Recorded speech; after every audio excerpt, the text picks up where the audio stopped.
Yeah. So I think we have said enough. Let's just go into prayer. Finding that silence, that still point within. Opening up and becoming available to Spirit within us, through us, and as us.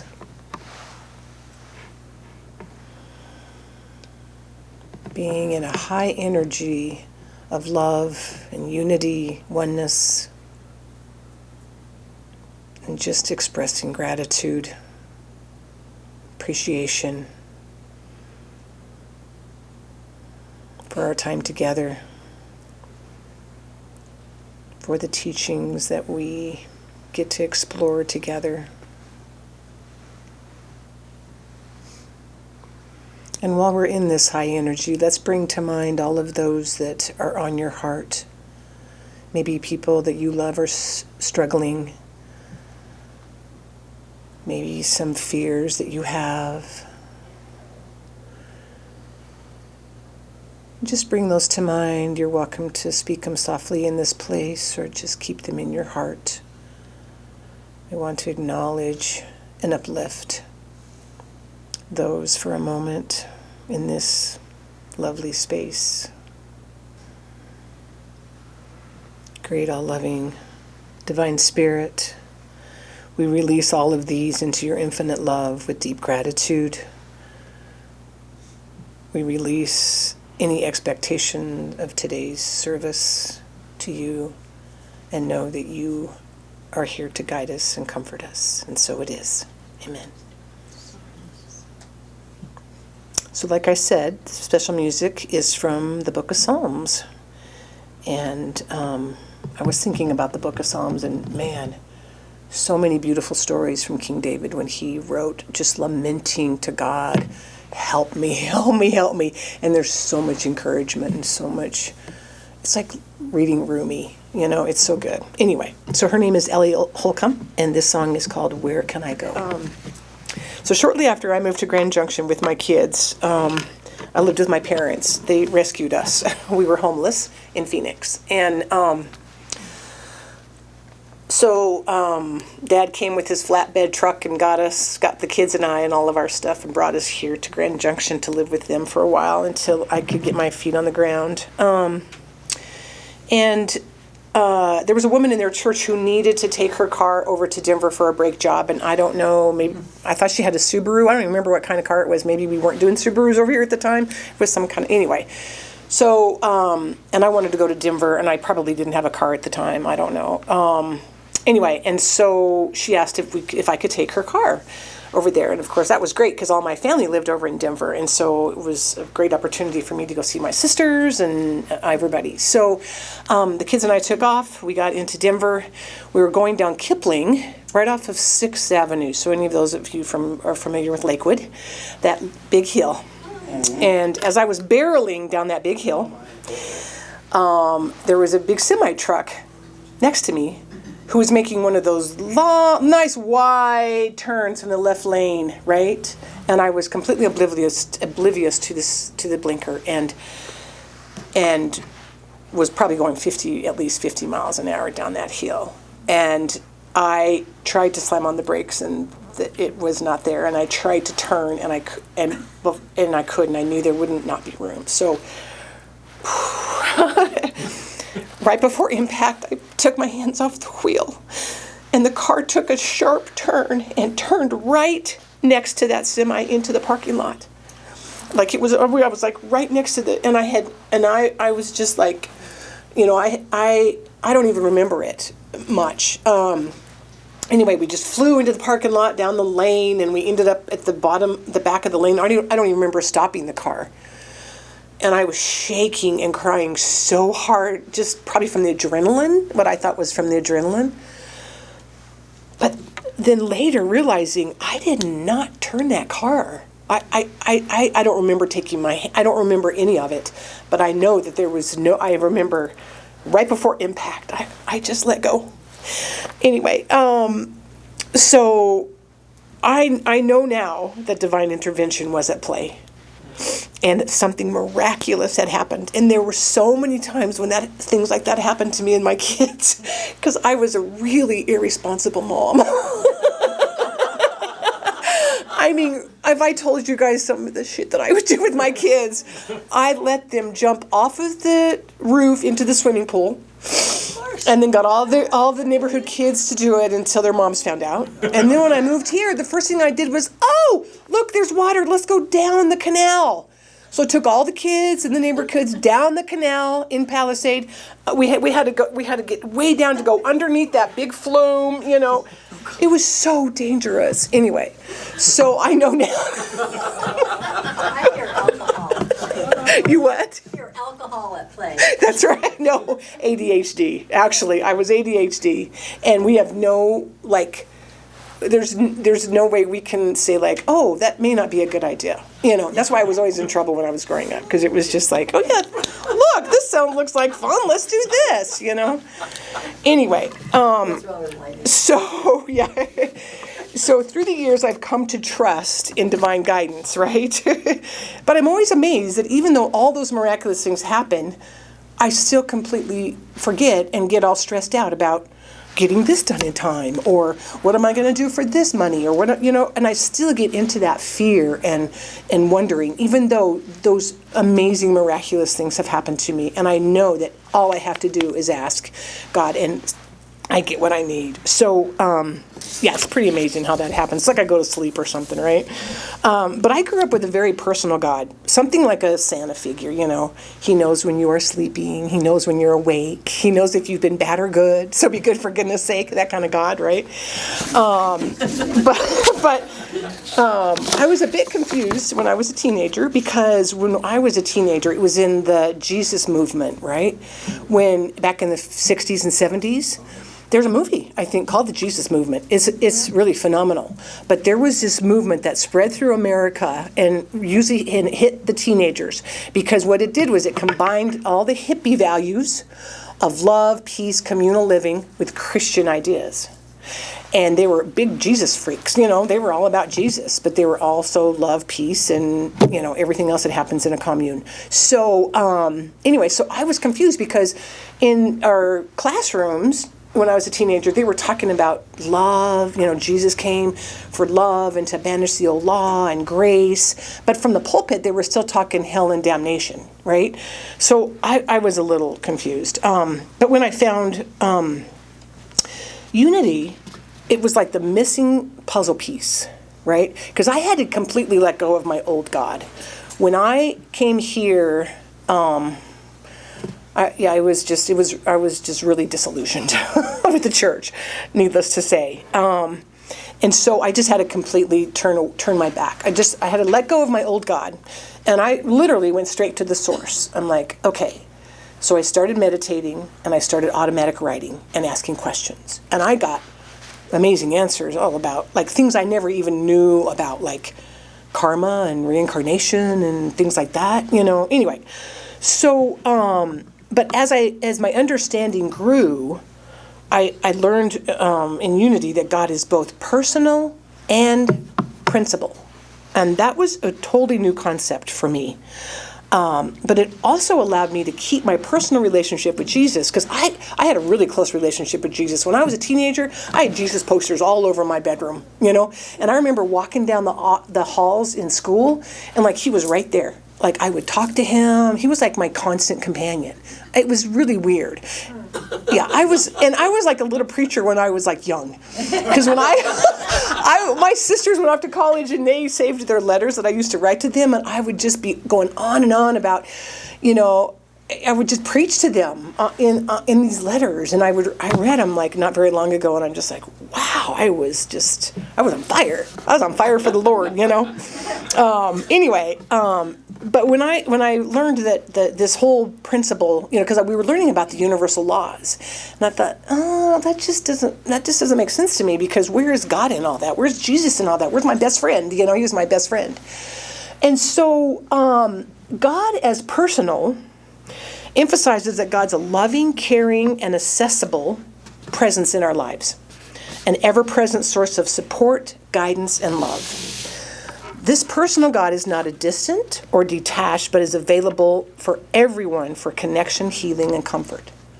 So that is God. Kind of a lot of us grew up with, just like, yeah, God's there. He's always there. He knows when we're sleeping. He knows when we're awake. He knows all that stuff. And then God as principle. It's universal principle or law. This principle is seen as the underlying force that governs the universe, an internal truth, or the divine order that sustains life and creation. God as principle is a fundamental, impersonal force that manifests as order, harmony, and intelligence throughout creation. This principle operates in ways that are constant and unchanging, and it provides the foundation for everything in the universe to function according to the spiritual laws. That's an interesting one. Yeah. I also like the idea that we use in recovery, in that you get a higher power of your understanding. Your God is as you understand him. And we don't ask. That's one thing about unity. They always say that, we don't ask you to leave your intellect at the door when you walk in here. Like some churches do. Like, this is what we believe. This is what you need to believe. We present all these principles. You take and leave what you want. So we don't say God is this, but this. But this is what we teach: is that God is personal and principle.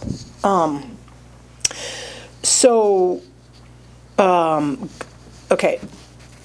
So again, it also gives the opportunity for some to have that personal connection to God, and also learning how, with like the science of spirituality, how the universe works. So right now on this planet, we're experiencing something that we've never experienced before. Us, right now. Nations around the world are in unstable situations. Wars are ravaging our people.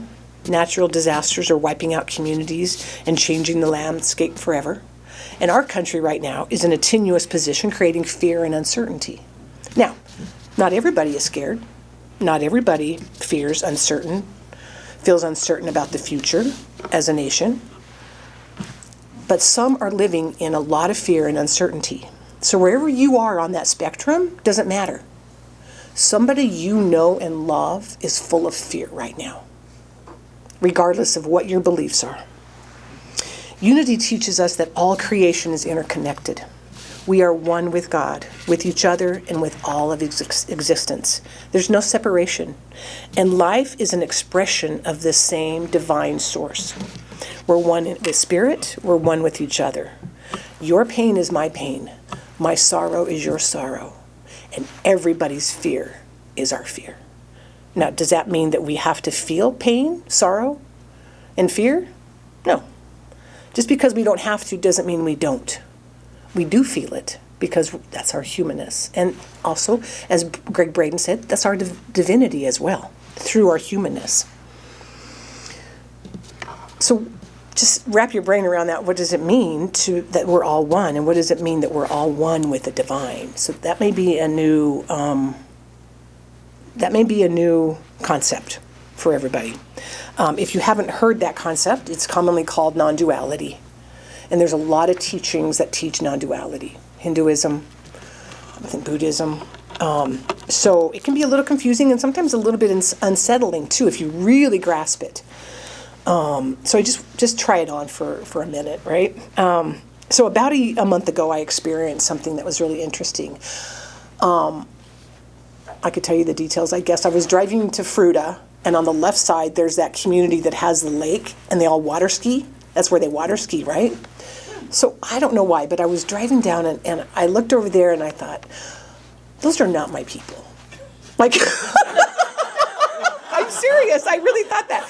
Those are not my people. Like, I wouldn't buy a house just to water ski, And in that instant, it was like a bolt, like a jolt of lightning. It was like, no, those are my people. Everybody is my people. Yeah. And I had this instant shift of consciousness that, no, everybody is my people. And so, but it was such a gift because now, as soon as I start to get critical about something or somebody, I always say, you are my people. Like, when you're at Walmart. You are my people. And then I try and picture them as a member of my family. Like, what if that was my niece, you know? I got some nieces that kind of dress funky. Anyway, kind of like me, or whatever. And so I try and think, what if they were my sister? What if they were my cousin? You know, those are my people. So everybody is my people. Anyway, and then ideally, what I try and do is I try and picture them as God created them, whole, perfect, and complete, just like He created me. And just like He created all of us, you know. And that's my practice with A Course in Miracles, is that to see everybody as Christ sees us, you know. Anyway, so that is united we stand. We are united. We are one. And that gives us power. That gives us a lot of power. But what is our part in the divine plan? So this big thing that's happening right now, what is our part? So what if we knew that there was nothing wrong? What if we knew that what is happening around us is the divine principle in action? All the choices mankind has made up to this point have manifested in this time-space reality. That's a really scary thought. It is, in a sense, karma. The effect of a cause. We are the cause, and what's happening in the world is the effect. Our thoughts, actions, and choices. This is the science of spirituality. Cause and effect. Another way of looking at God's will. So I want to read something to you from the book called Christian Healing by Charles Fillmore, co-founder of Unity. This is about divine will, or God's will, or what he calls God mind. God mind expresses its thoughts so perfectly that there is no occasion for change. Hence, all prayers and supplications for the change of God's will to conform to human desires are futile. God mind does not change or trim thought to meet the conflicting opinions of humankind. Understanding the perfection of God thoughts, people must conform to them. So conforming, they will discover that there is never necessity for any change of the will of God in regard to human affairs. That's just saying that all is perfect and well. Even though through our human eyes, we're like, oh, hell no. You know? This too shall pass. Yeah. Then in the revealing word, talking about the will of God, he states, the will of God. God's will is always perfection and good for all God's children. God does not will suffering or imperfection in any form. So the number one principle, unity principle number one is there is only one presence and one power active as a universe, as my life, God the good. There is only good. What is happening right now, right now that we are alive to witness, is the expression of the one presence and the power active in the universe. Stay with me, Colleen. When we really come to know and understand this, then our part in this divine expression becomes clear. Remain as we are, the perfection of God's expression. Our purpose is to realize, be, and express our divine potential, which is the Christ, or our Christ consciousness, our true nature, also called the Buddha nature. No matter how you are experiencing this time right now, we can all agree it is a little unsettling. When we look upon the time for what it is, the divine plan, we see that the only control we have is to be as we were created to be, in God, as God in the world. In the ego's desire is for us to be safe, secure, and in control. So we get to choose. If indeed we are one in spirit, living in the physical body, in this physical world, we have available to us constantly guidance, support, comfort, understanding, grace, peace, and the ultimate, like Greg Braden taught us a couple weeks ago, or Michael Meerdad, bliss. Being in a human suit, we also have available to us constantly fear, hatred, confusion, despair, hopelessness, shame, self-righteousness, and any emotion or identity that we choose. Every second we choose. We choose either love or fear, God or ego, heaven or hell, connection or disconnection, our divinity or our humanity. And since we are all of these in one model, we have to choose.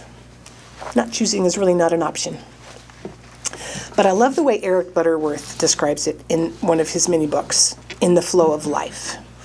And this gives me a lot of peace. I'm going to paraphrase it. But he says, you cannot really make a bad or wrong decision. So maybe we could even look at it that are people who are making decisions for us, okay? So let's think about that.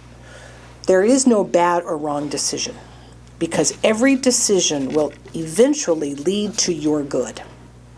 When you encounter a negative experience from a decision, it will produce the challenge in which to outgrow the kind of consciousness from which the choice was made. So we get to think above the choices that are being made for us. For instance, the minute I decided that those were not my people, it felt so discordant to my true nature that I immediately changed my thinking.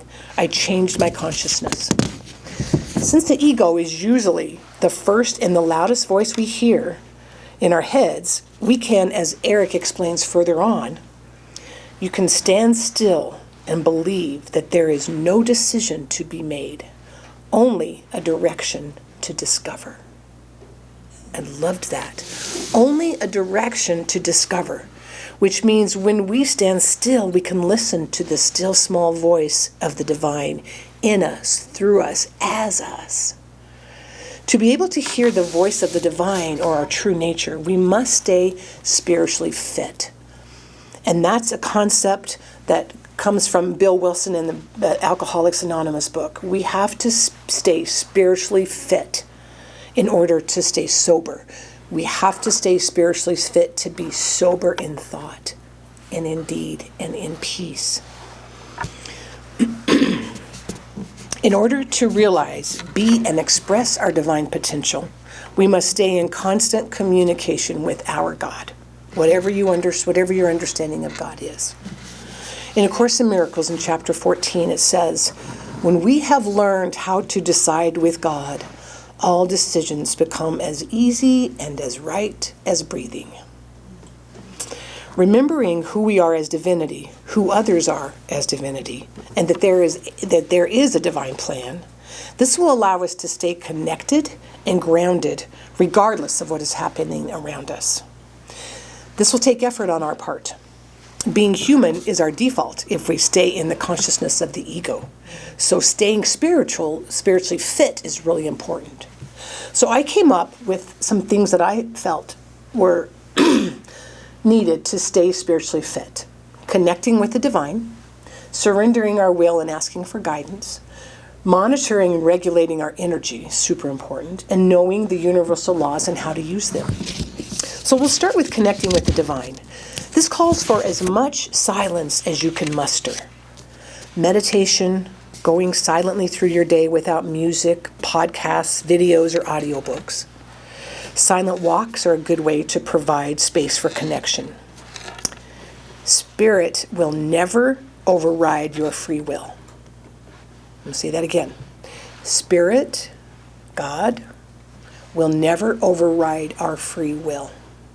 So if we are constantly exercising our free will in the way of constant noise, God will wait until we allow for silence.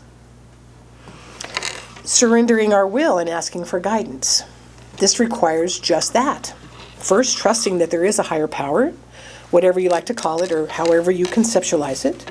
Second is trusting that it knows better than you, sees what you can't see, knows what you do not know, and is willing and able to guide you on your path. It helps to find prayers, quotes, scriptures, verses that you can memorize to use throughout the day. I personally, and this is what I've learned in recovery, as much as I had this, I grew up in this huge Christian tradition and coming to unity and everything. I didn't learn this until I was in recovery. that before I even get out of bed, I surrender my will and my ego to God. There are a few things I say in the morning. The first one is from the 11th step in the 12 steps. It's, God, I pray for the knowledge of your will for me and the power to carry that out. Then I always say, and I have this written down next to my bed, higher self, divine spirit in me. Move me this day in the direction of my highest expression, my highest good, my highest contribution. Move my mind, move my mouth, move my eyes, move my heart, move my will, move my body in the highest direction. And the two other quick ones I use from A Course in Miracles are, what would you have me do? Where would you have me go? What would you have me say, and to whom? I love that one. And then my favorite one from the Course in Miracles is, this holy instant would I give to you. Be you in charge, for I would follow you, certain that your direction gives me peace. So I've printed those and a few others on the table if you guys want to grab those. But I highly recommend finding your own. Rumi would be a good one. Like I said, the Psalms. The book of Psalms is full of prayers, full of really neat things. You know, there's one that says, wait on the Lord. And it talks about all the people that are doing wrong, I'll be taken care of. You know, it's just like, it was like, oh, okay, you got this, God. Surprise. And then monitoring and regulating our energy. This can be a challenge because a lot of times we've allowed our energy to pick up negative frequencies and not even, and we don't even realize it. It's when we do realize it, it's when we lash out at others or become critical of those that are different or just lose our shit when things don't go the way we want them to go. That's me. Everything you expose yourself to will dictate your energy unless you are very vigilant in protecting it. It could be what you're watching on TV. Maybe the news is too much, or violent programs, or what radio programs or podcasts you listen to, or the people you hang around and their attitude and ways they see the world. How much negativity, violence, fear, hate, and cynicism are you experiencing? Are you exposing your energy to throughout the day? So we really have to pay attention to that. One of the things I catch myself doing is those little short videos, because it's a dopamine hit. All about dopamine, being the addict that I am.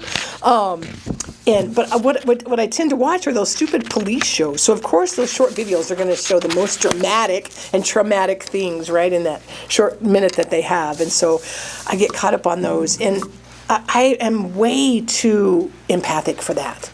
That's why I haven't owned a television in 25 years. I can't unsee what I see, right? I can't unhear what I've heard. So, and yet I'm drawn to the drama, but I can really tell the difference. It makes me feel crappy. It's amazing. Our energy field is our responsibility. So learn how to feel your energy. Pay close attention to what might affect it. It may surprise you. One of my best friends is the most negative, hopeless person I know. Judy knows her as well. But she's also one of the most funniest persons and the most compassionate, right? So we agree that she doesn't have to hear my Pollyanna speak. And I don't have to hear her negative Nancy speak, right? And we have a great time together. We do. But sometimes when I'm not diligent, she starts going down the dreadful path of how the world has gone to hell in a handbasket. And before I know it, my whole body and energy is contracting, you know? And then we're like, okay, stop. When I catch it, it's like, okay, you know, she's like, oh, yeah, sorry. But in order to stay spiritually fit, it is vital that we pay attention to our energy. Knowing the universal laws. I don't have a whole lot to say about that, but because that entails some research, and we could do a ton of talks on just one of the universal laws. They're amazing, and we'll be doing more of that, hopefully. But we talk about them a lot in here. They may not be obvious. We may not say this is the law of this, but the teachers that we have in here talk about them. So I asked AI what the universal laws were, and her answers are on the table if you're interested. So I printed it off. So if you're new and you want to know about the universal laws, there's a good start over there. But just stay tuned. Stay tuned into our speakers. And once you learn them, then you'll say, oh, that's the law of this. And then you'll understand how God is principled, how he set the laws in motion when he created the universe, and that everything is subject to those universal laws. It's like gravity. We can't not have gravity, right? So I know I've covered a lot of material here, but what I really wanted to convey that I firmly believe that our role at this time in history is to be the light that we are called to be in the world. And we cannot be that light if we're not spiritually fit. This time in our country will go down in history. But most important, what'll be in the history books is how we responded. This is a monumental time. And some people believe that it's going to reveal how evil we are. But I believe it will reveal how much love and compassion we really have for each other and our planet.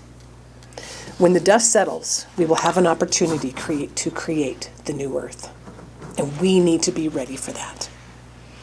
I know I talk about this a lot, but when we started Unity Grand Valley, our vision and our hope for this community was to inspire each other, to uplift each other, to educate each other, and to love each other so we will be the strongest, bravest, spiritual light workers we can be. We are here to spread the light, not get caught up in the darkness. We must trust in God Almighty and all the laws of the universe that our Creator has set in motion. Let's go into the silence. As we settle into our chairs,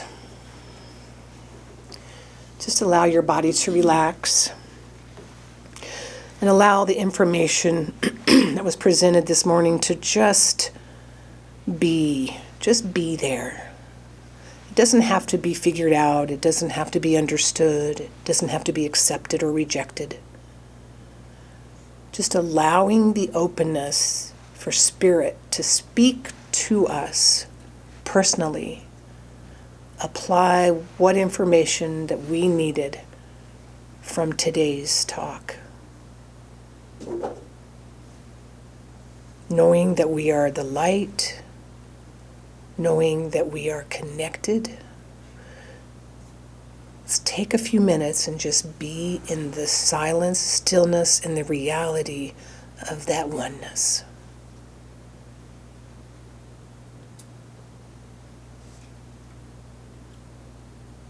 As we go forward in our day, in our week, as we are confronted with the fear around us, gently remind us, Spirit, that we are all one and we are one with you and all is well. And so it is. Thank you.